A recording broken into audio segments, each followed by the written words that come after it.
Hello po mga katoto. Magandang hapon or umaga sa ating lahat. Tayo po ay pupunta po ng Clear Lake. Mag-ikot po tayo doon, namamasyal tayo. Dahil po day off namin ngayon, titingin-tingin lang po tayo doon para patanggal inip. Ganito po yung mga ginagawa po ng mga nandito po sa Canada. Lalo po pag summer, ini-enjoy po nila yung kanilang time. Lalo na sa mga day off nila. So, minsan may mga nagbabakasyon din sa ganitong month. So, ini-enjoy po nila yung kanilang bakasyon sa camping or mamamasyal. Kasi within how many months katoto yung yung winter kasi? Yung winter, siya? Halos 8 months mga katoto. Lalo, yung lamig niya na hindi mo ma-enjoy yung panahon sa labas. Yeah. Halos 8 months. Pero yung kasagsagan ng winter, at least 5 months. 5 months to 6 months. Oo, nandun ka lang sa loob ng bahay. Pero, syempre, yung iba, meron din namang kinapag-aabalahan. Which is yung nag-ice fishing sila. Pero, kagaya sa amin, na mahina sa lamig. So, stay at home. So, ngayon po, pag-uusapan po natin is yung about sa bakit nga ba or tayong mga Pilipino or kahit na rin yung ibang lahi, nahihirapan sila or natatagalan silang umuwi pagdating nila dito sa Canada. So, ano-ano nga ba yung mga reason kung bakit natatagalan silang umuwi sa kanilang lugar or kanilang province once na nakarating na po sila dito sa Canada. Yun. Isa po yan na dapat nyong malaman. Yung mga kababayan natin na gusto pumunta dito sa Canada, na dapat malaman nyo din po kung bakit, siguro nagtataka kayo, yung mga nakakapanood nitong video na to, kung bakit maraming mga kababayan natin, yung mga Filipino na napakatagal bago sila umuwi ng Pilipinas, bago sila magbakasyon ng Pilipinas. Hindi kagaya sa mga nasa ibang bansa like Hong Kong, gano'n. Yung Hong Kong, ilang oras lang yung biyahe doon, ano? Yung biyahe kasi mga at least 2 hours lang yung biyahe. At saka yung amo, sila yung minsan nagbibigay ng ticket nila pauwi. Ang kailangan na lang ng mga foreign worker from other country like Hong Kong, mga Middle East, ganon, is yung baon nilang pauwi. So yung pampasalubong. Pero yung pamasahe, mostly naman is pinoprovide ng amo. Dito rin naman sa Canada, yung iba yung mga LMIA holder, di ba? Yung mga iba, pero madalang lang. Okay. Madalang lang na amo yung nagpo-provide ng pamasahe nila. So, yun po mga katoto, bibigay po kami ng ilang dahilan kung bakit natatagalan umuwi yung mga Pilipino dito.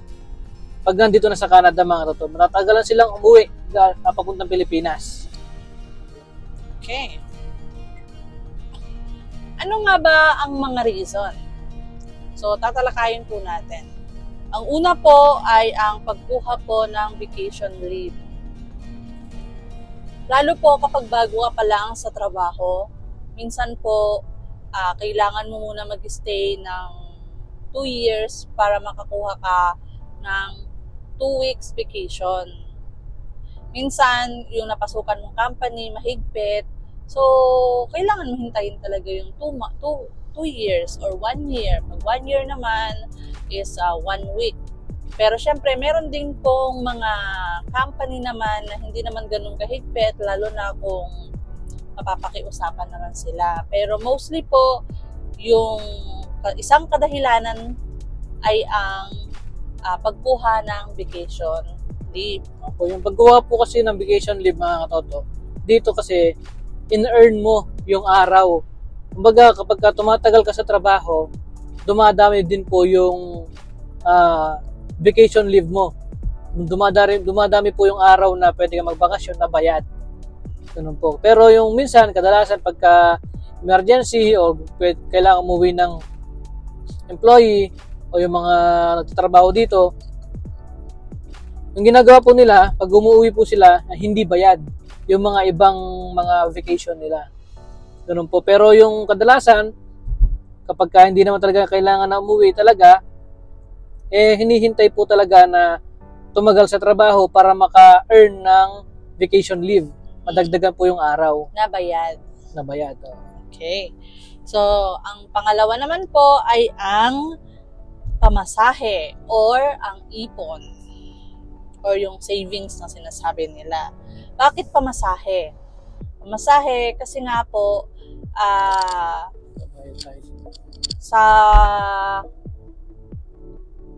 sa pamasahe po is talagang napakahal po ng pamasahe. Kahit po magpa-book ka ng early or sabihin mo ng 5 months or 4 months before yung flight or 6 months or yung iba 1 year kung available na. So dito po sa papasok sa Clear Lake,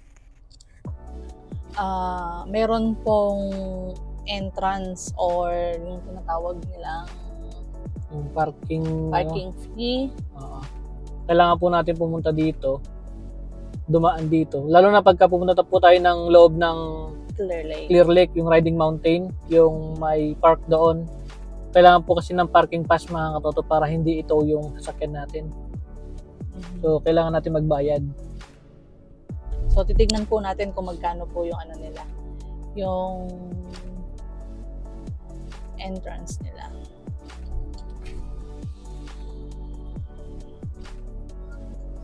Hello! Staying in the park today? Yeah, we're going to inside Clear Lake. Okay, and how many adults in the vehicle? This one. This one? Yeah. Okay.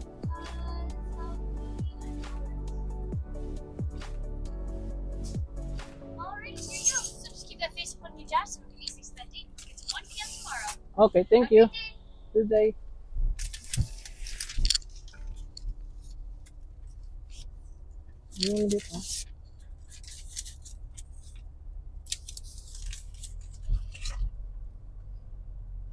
So yun mga katoto, nakakapagbayad po tayo ng $9 para sa parking natin dito sa may Clear Lake. Papasok po tayo doon, mamamasyal. So yun po mga katoto, ano po namin yung mga ibang dahilan bakit matagal bago umuwi yung mga Pilipino o yung mga kababayan natin. Halos, hindi naman lahat, pero halos lahat ganun, matagal umuwi. So, ano pa yung ibang dahilan mga kamahal? Maliban dun sa pagkuha ng bakasyon, vacation leave. Ang isa pa po is yung pamasahe at ipon o yung sinasabi nila na savings mo. Kasi, mahal po kasi ang pamasahe. Opo. Kahit po matagal ka nang magpa-book, kasi yung iba po, minsan 6 months, 3 months, 2 months, yung iba naman is more than pa, basta open na yung date na gusto nilang pag-uwi. So yung pong, para magkaroon po kayo ng idea mga katoto, yung pong pamasahe dito sa Canada, per person po, halos yung katulad po sa amin, nung umuwi kami, halos yung umuwi kami, magkano kasi yung binayad natin? 2,200. O 2,200 po yung pamasahe namin. Including na po yon yung Papunta pabalik na yon. tax, back and forth, at saka yung 23 kg niya na bagahe, na allowed na check-in. Na bagahe na pwedeng dalhin.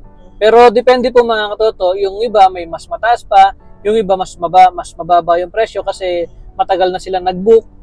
Pagka sigido naman or yung yung parang malapit lang, yung sigido lang sa rush, may rush yung mo, pagkuha mo medyo malaki, mataas yung presyo. Yeah. Ganun siya mga katoto. Okay. At saka syempre po, hindi lang po yung pamasahe ang iniisip natin minsan. Syempre, as a Pilipino po, nakaugalian na natin yung pasalubong. Po yung pasalubong din, medyo mabigat-bigat din po yun na na pag-iipunan yung pasalubong. Yes. Totoo po yun kasi siyempre Canada, di ba? So, Hindi naman pa di pwedeng wala kang pasalubong, ganon. Kung Oo. pwede nga lang po, no, kagaya po ng mga puti dito, na kapag nagbabakasyon, bibihira yung may mga pasalubong. Tayo kasi as a Pilipino, syempre, culture na natin yan, kaibigan, kamag-anak, ganon. Kailangan meron silang mga pasalubong. Iba pa yung pag humihingi na sila ng pera. Iba pa yung gastos sa Pilipinas. Pagka nagpapalibre, yung ililibre mo yung kaibigan mo, yung pamilya mo, ganon. Iba-ibang klase. Meron Opo. din naman siguro mga family na hindi na nila kailangan ng pasalubong. Pero bibihira yun. Kasi culture na nating mga Pilipino yun. At syempre, yung status mo dito. Yun yung pangatlo. Mhm. Pangatlong dahilan po ay yung status dito sa Canada. Mhm. So, Minsan hinihintay pa natin yung result o yung lalo na kapag nakapag-apply ka na ng permanent residence mo dito sa Canada.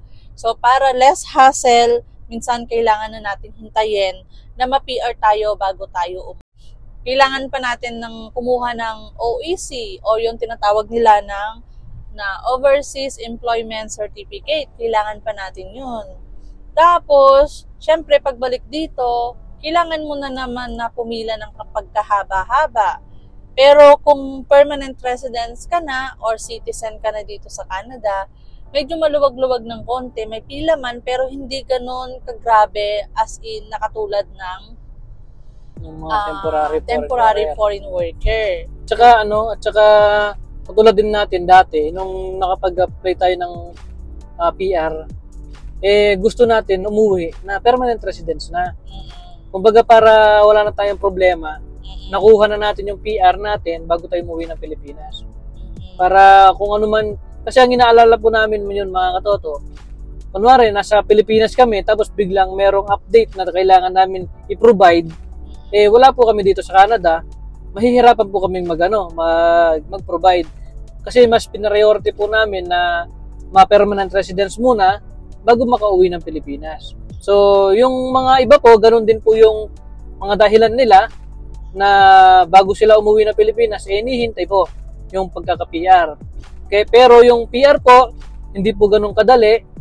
Ang pag-a-approve ng PR, halos minsan umabot ng 1 taon, 2 taon, hanggang 3 taon. Ganun po yung process ng PR. Kaya medyo matagal po bago umuwi ang mga Pilipino. Then, ang susunod po ay yung malaking family or yung madami sila. Yung nanay, tatay, kunyari may 2 anak or 3 anak, 4 na anak, ganon. So, mahihirapan silang makauwi yung iba kasi nga yung pamasahe. Yung pamasahe. Kasi sobrang mahal po talaga ng pamasahe. Meron po kaming kakilala na umuwi sa Pilipinas. 3 po yung anak nila. So, yung pamasahe nila, Mabot sila 5 sila sa pamilya. Mhm. Pero yung pamasahin po nila, Umabot ng- umabot ng 9,000. Oh, Canadian dollar. po yun. Magkano po yun sa Pilipinas? Times 40 mo, so around 10,000 ka mo, 40, di 400,000. around Kailangan mo ng halos 390,000. mga Ganun ganun. yung- Or less 400,000 ang kailangan mo. Pamasahe pa lang yun. At syempre, yung mga anak po natin or mga anak nyo, syempre, minsan nagpapabili po yan sa airport. So, Oo. kailangan pa rin ng extra money para sa mga Tsaka pagkain nila. Tsaka hindi lang po yung iniintindi yung pamasahe. Kumbaga pati po yung yung pasalubong, yung pocket money mo na gagamitin. At yung, syempre, may sasalubong sa'yo, pambayad mo na sa sasakyan. Oo. Hindi naman pwede na yung sasalubong sa'yo, sila yung magbabayad. Syempre, Oo. ikaw pa rin, sa'yo pa rin. Halos pagkalabas mo pa lang ng airport gastos na, di ba? Ganun po yung nagiging dahilan. So, katulad po noon, 10,000, pamasahe pa lang, tapos yung pocket money pa, tapos yung iba po, hindi lang po yun mga katoto na kinukonsider, di ba? Ano pa yung sa may babayarin sa bahay.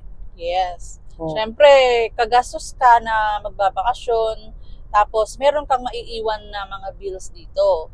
May bahay ka man o wala, may bills ka pa rin na babayaran. Kung nagre-rent ka ng bahay, kahit po na uuwi ka na ng Pinas, yung bahay mo na nirerentahan or yung room na nirerentahan mo, Kailangan continue mo pa rin. pa rin yun. Magbabayad ka pa rin ng monthly. Kung ano yung dati mong binabayaran or yung Yung monthly na binabayaran mo sa landlord mo, same pa rin po yung babayaran. Unless meron po kayong pinag-usapan ng landlord mo na pwedeng ibaba kasi wala ka naman doon sa room mo, Apartment. sa inuupahan mong room or bahay. Depende po yan kung papayag yung landlord mo. Depende sa pag-uusap po ninyo yun. Pero, ganun pa rin, Nagbabayad pa rin. ganun pa rin po mga katoto, isa rin po na i-consider din yon na magbabayad pa rin po ng apartment, ng mga bills ba. Ganyan. Yung cellphone din, kailangan din na, example, isang buwan ka sa Pilipinas, yung isang buwan mo po na bill sa cellphone, kailangan maka-provide din yon. Kumbaga, naka-budget na yon. Oo. Para sa 1 month vacation mo sa Pilipinas, Oo. 1 month bills mo rin dito sa Canada. Ganun din po yung di ba, yung sa may sasakyan. Kung may sasakyan ka, ayun, ipoprovide din yon. Kumbaga, hindi lang yung iipunin mo ang pamasahe papunta sa Pilipinas at saka pocket money. Kung hindi, pati rin po yung gastusin mo dito. Tama. So, ang panglima naman po ay yung meron pa pong tinatapos na project sa Pilipinas or may pinapagawang investment like nagpapagawa ng bahay or nagpapagawa ng kung ano yung pinapagawa nila doon para pag uwi nila is meron silang makitang investment. Ganon. So, hinihintay pa nilang maging okay yon. Tinatapos pa nila. Kumbaga, nagpapagawa ng bahay, bumibili ng mga properties, or may pinapagawang investment. Ganun po. Ganun po yung kinoconsider ng iba. Yes. And ang pang-anim naman po ay yung nakuha na nila lahat ng family member nila sa Pilipinas. Yun. So, magkakasama na sila dito sa Canada. Opo. So, ang nangyayari po minsan, mga katoto, kunwari, yung isang pamilya, kunwari yung nanay nandito na or yung tatay, nandito na sa Canada, tapos yung pamilya nasa Pilipinas pa. Ngayon, pagka minsan ang ginagawa, pagka na-PR na silang lahat, yung iba, yung nandito na sa Canada, hindi na po umuwi. Kumbaga, hihintayin na lang nila yung mga pamilya nila na pumunta dito. Kaya, kasi kinukonsider nila yung pamasahe nila, nagagastusin doon, punta pa balik, tapos yung pocket money pa na naiisipin na gagastusin. Para makatipid, yung minsan kinukuha na nila dito yung pamilya nila na hindi na umuwi. So, ang pang-pito po is yung yun nga kanina nabanggit namin, yung maraming utang or mga bills na maiiwanan dito sa Canada habang nagbabakasyon sa Pilipinas. So, mas pinipili nila na wag na lang munang umuwi dahil wala silang enough na pambayad sa mga bills at lalong-lalo na yung pag-uwi ng Pilipinas, yung mga pera na gagamitin nila doon. Opo. Yun po talaga yung pinakamahirap na dito, yung pag-iipon. Pag-iipon ng pamasahe, pag-iipon ng pambayad sa bills. Yun po. Yes. Lalo na kung may sinusustentuhan sa Pilipinas. Na imbis na magbakasyon, itutulong na lang muna sa Pilipinas. Yun po yung talagang realidad ng mga OFW na kailangan nating umuwi sa Pilipinas para magpahinga sana. Pero naging kabaliktaran. Totoo po yung sinasabi nila na mag-abroad ka, mag-iipon ka para magbakasyon sa ating sariling bansa. Oo. So, yun po yung realidad ng mga OFW. So, yun po. So, ang mga kadahilanan po is ang una ay ang pagkuha ng vacation leave, lalo na kung bago ka pa lang sa iyong trabaho. At ang pangalawa ay ang pamasahe or walang savings or ipon. At ang pangatlo ay ang status or ang paghihintay ng permanent residence or ang citizenship dito sa Canada. At syempre, ang pang-apat ay ang Malaking pamilya. Mhm. Malaking miyembro ng pamilya. Mhm. At ang panglima ay meron pang tinatapos na project sa Pilipinas or Investment. about investment. At syempre, ang pang-anim ay kasama na po nila ang kanilang mga Pamilya. mahal sa buhay dito sa Canada. So, So, yung kumbaga parang kumpleto na sila dito sa Canada. Lahat ng pamilya nila, nanay, tatay, mga anak, kapatid nandito na. So, yung mga iba, yung mga nakakakwentuhan namin, bakit pa sila uuwi ng Pilipinas? Nandito na lahat ng pamilya nila. Ganun po yung mga ibang dahilan. reason. At syempre, yung maiiwanan nilang mga bills dito, yung mga yun din po yung kanina about sa savings. So, kailangan talaga nilang i-prepare yung iiwanan nila dito na gastusin. Opo. Yun. So, yun po yung mga ibang kadahilanan na bakit natatagalang umuwi ang ating mga kababayan or mga OFW at lalong-lalo po dito sa Canada dahil na rin po sa sobrang mahal ng pamasahe.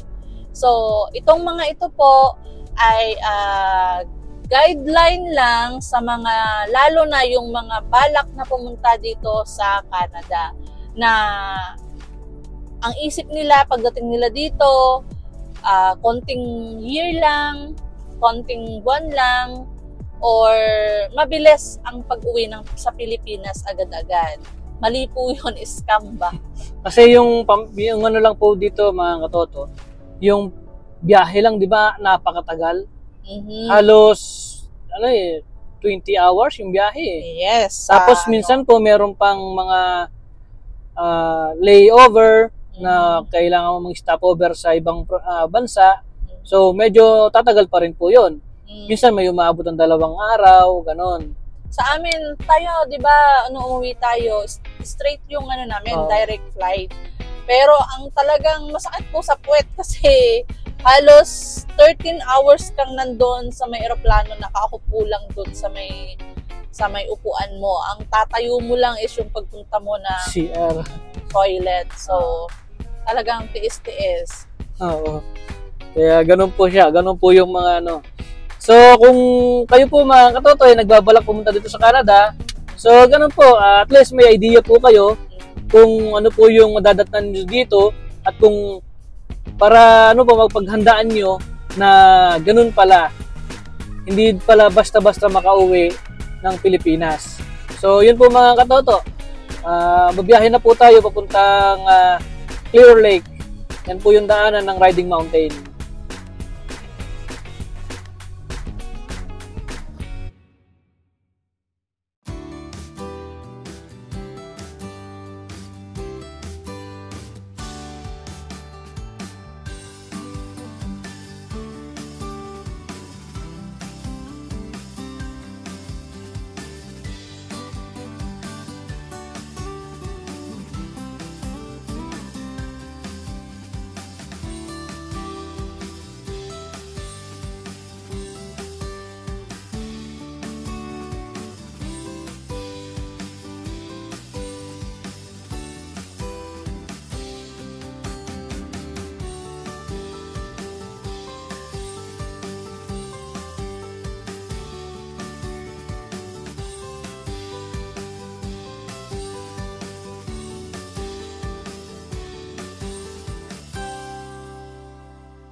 fall. Feels like I can make it more than I could bear. Giving up is all that I can surrender to you. Take me in your arms and hold me.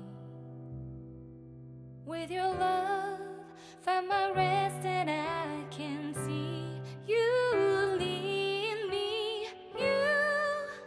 You make me hope again. Your love is all I ever need. Never knew this love can make my heart beat. You hold my world again. Your love is all I ever need. No one else will fill my heart like you do.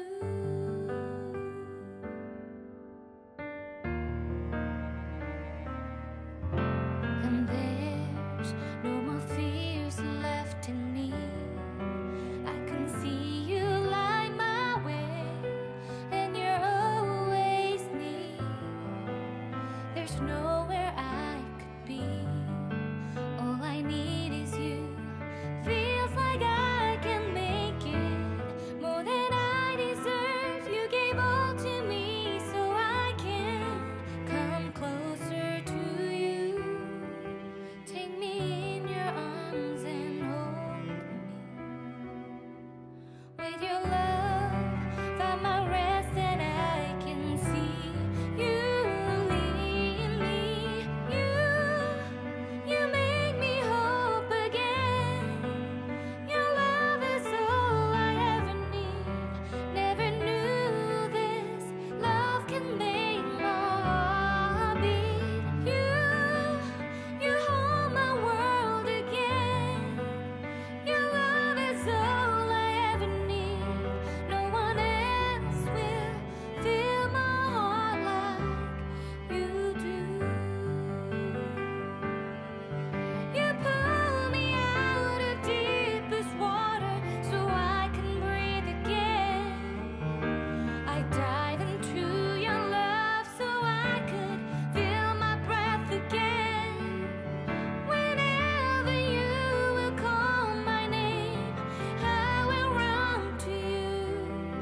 You give me strength to carry on. Pull me into you.